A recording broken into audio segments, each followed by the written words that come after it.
I want to remind you today that God sees you, God knows you, and God cares about you even when you may feel or see like He's not there, or you're not seen, you're not enough, you don't fit in.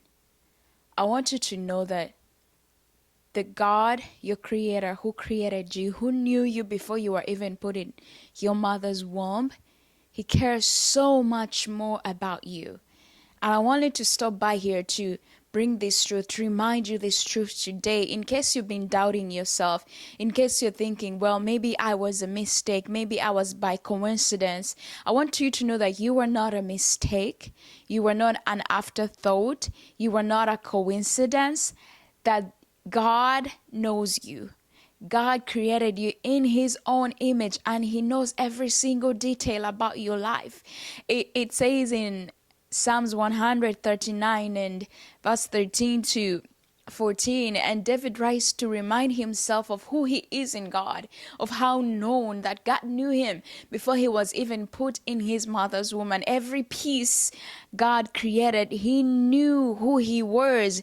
And this is the truth that I want you to sit with today.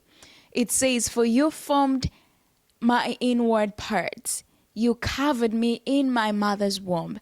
I'll praise you, for I am fearfully and wonderfully made.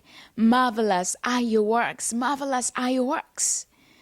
David has this confidence knowing that what God made is truly marvelous. It's beautiful. It's beyond even what man can describe, because he says, and that my son knows very well. David knows that inner truth, that my son knows very well that what you created, it's beautiful, it is marvelous. The hand of God formed him, and so there is nothing around him that would challenge that truth.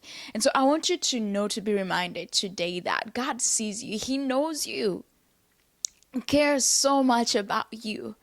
And I know we all on this journey of life long to be seen, long to be heard, long to feel that we belong. And sometimes the environment around us doesn't communicate that well for us, or doesn't provide that space for us.